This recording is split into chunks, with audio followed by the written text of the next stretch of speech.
Hello everybody. Let's talk about the gardening principle of rhythm today. So you may have heard it referred to as rhythm and repetition, and I think it's because you cannot have rhythm without repetition. So repetition is basically what it sounds like. It's a repetition or a repeating of something. Take my sweatshirt for example. So you can see here that there is a repeat of this pattern. When you have a repeat of something over and over again, yes, it does catch your attention, but it does become very stagnant. So it's just there, like it catches your attention, but it might not be interesting for you to explore some more. You see here is very static. You can think of this as there's no motion. So as you go down, you'll see there are pleats going on over here. There's like cinching over here. So that makes the pattern more interesting. You might want to, like look at it some more, like it piques your interest. And that's where rhythm comes into play. So rhythm makes the repeating of something more dynamic, more like flowing, so it becomes less boring.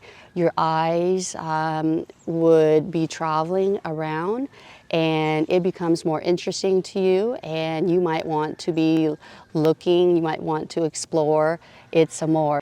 And that is why you need rhythm, because rhythm makes your pattern come alive. If you are a new gardener, repetition is probably very easy for you to start utilizing or start using in your landscape right away, because you understand, I think everybody understands what repetition of something is. But the rhythm is a little bit harder to understand.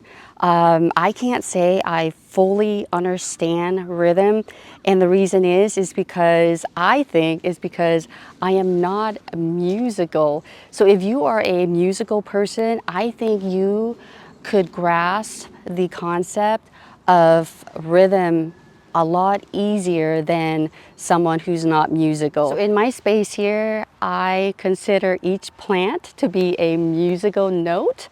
Now, I don't know if that is safe to say, but that's how I view each plant. And I will show you how I'm able to create rhythm in my garden here by using a specific color. So the color I am using is yellow, and yellow is the repetition that I am doing. Now, before we go further into the video, I would like to say that you do not have to apply this principle of gardening.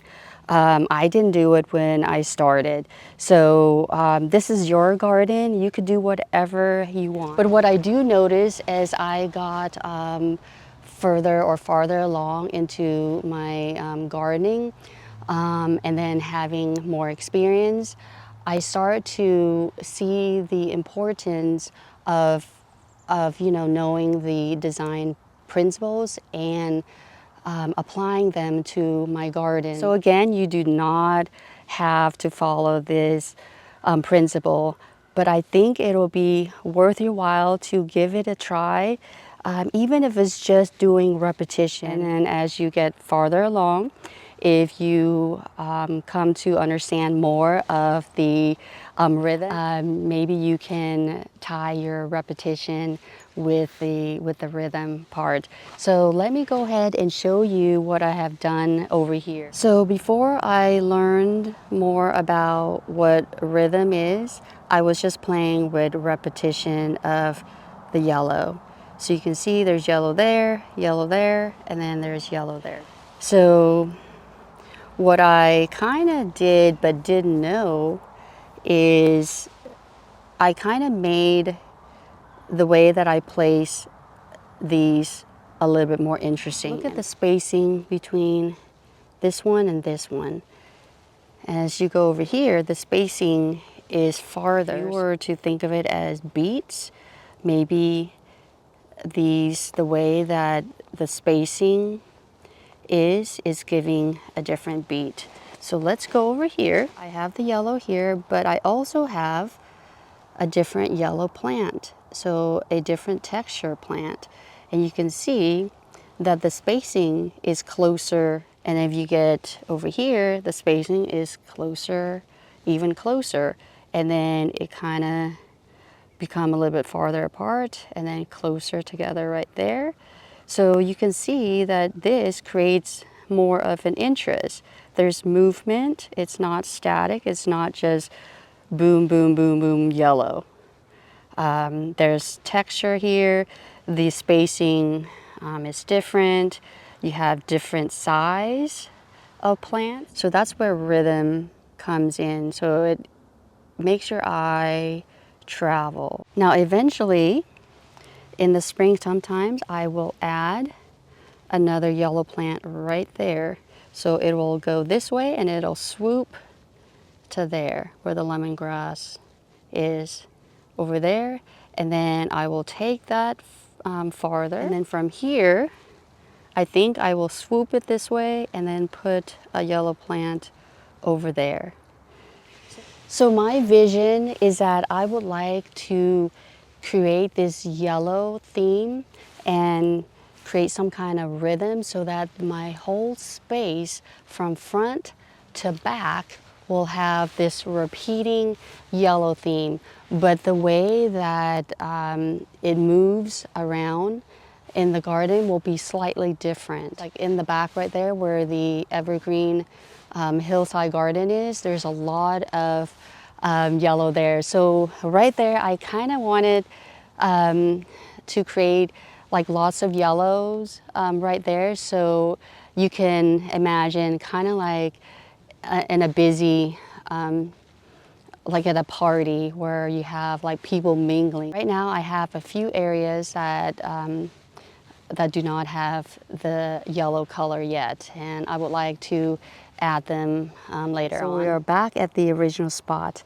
So recently I added something over here.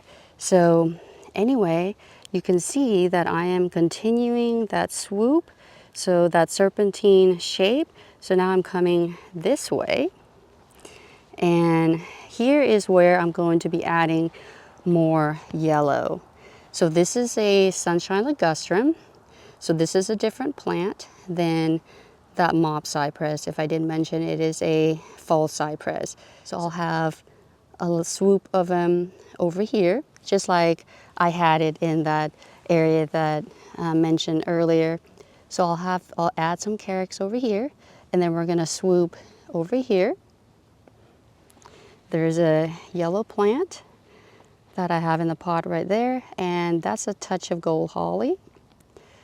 And then it's going to swoop to there, and it ends right there. So it's kind of like it ends on just one note, so to speak.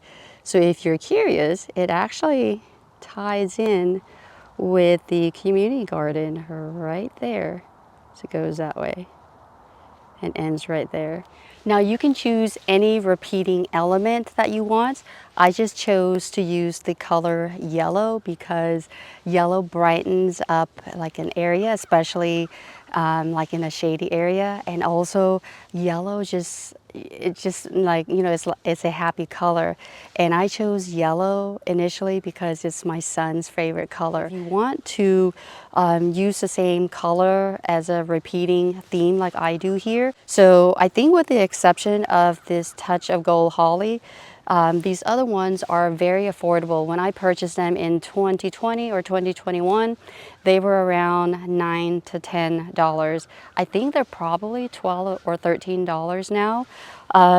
But if that is still expensive for you, try creating a sense of rhythm with annuals, because annuals are so much less expensive or so much cheaper, and you know they give you a nice like bulk to them in just one season. Just know when you understand these principles of gardening or design, you'll be able to apply that to your own garden, and you will be surprised how much better your garden will look.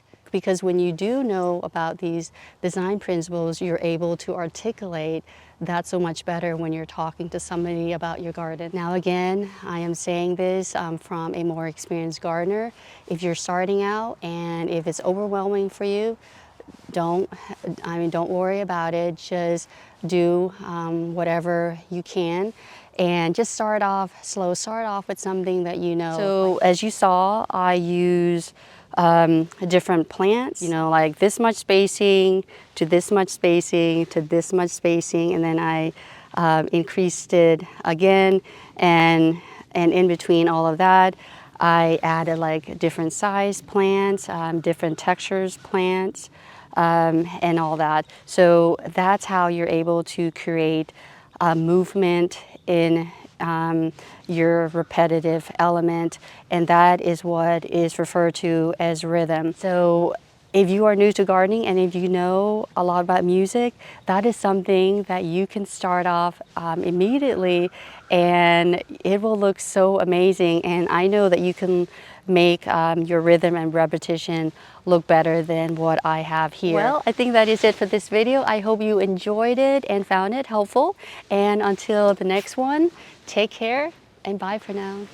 Well, thank you again for watching the video. If you would like to support my channel, please subscribe and watch some of the other videos. The video links are up above for you. So with that, thank you so much in advance. Take care and bye for now.